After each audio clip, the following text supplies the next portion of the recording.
अस्सलाम वालेकुम जी ਦੋਸਤੋ ਕੀ ਹਾਲ ਆ ਠੀਕ ਹੋ। ਅੱਛਾ ਦੋਸਤੋ, ਵੈਸੇ ਤੇ ਅਸੀਂ ਰੋਜ਼ ਹੀ ਤੁਹਾਡੇ ਵਾਸਤੇ ਕੋਈ ਨਾ ਕੋਈ ਰੈਮਡੀ ਲੈ ਕੇ ਆਉਂਦੇ ਆ, ਤੁਹਾਨੂੰ ਇਲਾਜ ਦੱਸਦੇ ਆ ਕਿ ਅਗਰ ਇਹ ਮਸਲਾ ਹੈ ਤੇ ਇਹ ਮੈਡੀਸਨ ਲੈ ਲਓ।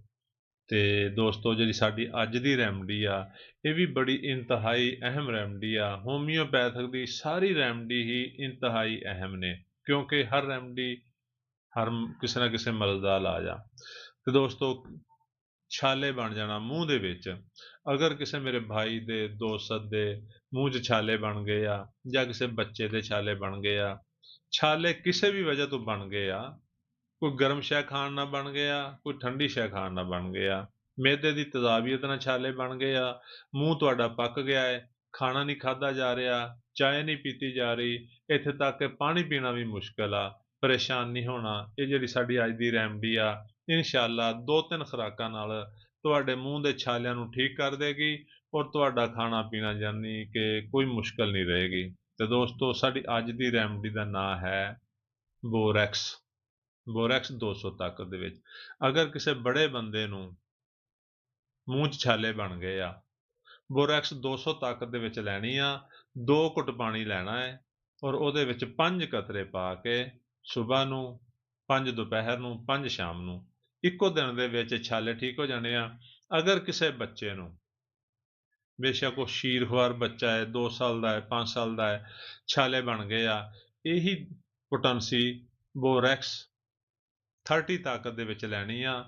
2 ਕਤਰੇ ਚਮਚ ਥੋੜ੍ਹਾ ਜਿਹਾ ਪਾਣੀ ਪਾਉਣਾ ਹੈ, ਉਹਦੇ 'ਚ ਪਾ ਕੇ ਉਹ ਬੱਚੇ ਨੂੰ ਪਿਲਾ ਦੇਣੀ ਆ। ਜਾਂ ਫਿਰ ਇਹ ਹੋ ਸਕਦਾ ਹੈ ਕਿ ਤੁਸੀਂ ਆਪਣੇ ਕਰੀਬੀ ਡਾਕਟਰ ਕੋਲ ਜਾਓ, ਹੋਮਿਓਪੈਥਿਕ ਡਾਕਟਰ ਕੋਲ, ਉਹਨੂੰ ਦੱਸੋ ਕਿ ਸਾਨੂੰ ਬੋਰੈਕਸ ਦੀਆਂ 2-3 ਖੁਰਾਕਾਂ ਬਣਾ ਦਿਓ।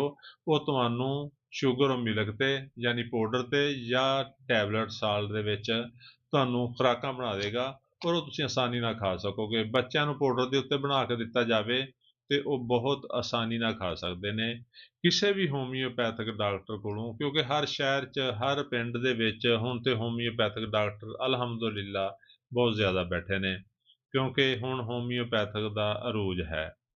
ਤੇ ਇਹ ਦਵਾਈ ਤੁਸੀਂ ਉਸ ਡਾਕਟਰ ਕੋਲੋਂ ਬਣਵਾ ਸਕਦੇ ਹੋ, ਤੇ ਇਨਸ਼ਾਅੱਲਾ ਤੁਹਾਨੂੰ ਕੋਈ ਮਸਲਾ ਨਹੀਂ ਰਹੇਗਾ। ਇਸ ਦੇਖ ਲਓ, ਤਸੱਲੀ ਕਰ ਲਓ ਬੋਰੈਕਸ।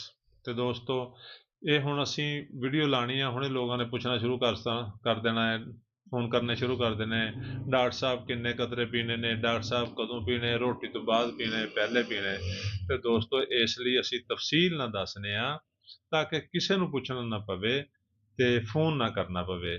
ਸਾਡੀ ਵੀਡੀਓ ਨੂੰ ਲਾਈਕ ਤੇ ਸ਼ੇਅਰ ਕਰੋ ਤਾਂ ਕਿ ਇਹ ਵੀਡੀਓ ਮਜ਼ੀਦ ਲੋਕਾਂ ਤੱਕ ਪਹੁੰਚੇ, ਔਰ ਸਾਡੇ ਅਕਾਊਂਟ ਨੂੰ ਫਾਲੋ ਕਰ ਲਓ ਤਾਂ ਕਿ ਤੁਹਾਡਾ ਔਰ ਸਾਡਾ ਰਾਬਤਾ ਰਵੇ। ਸ਼ੁਕਰੀਆ, ਅੱਲਾ ਹਾਫਿਜ਼।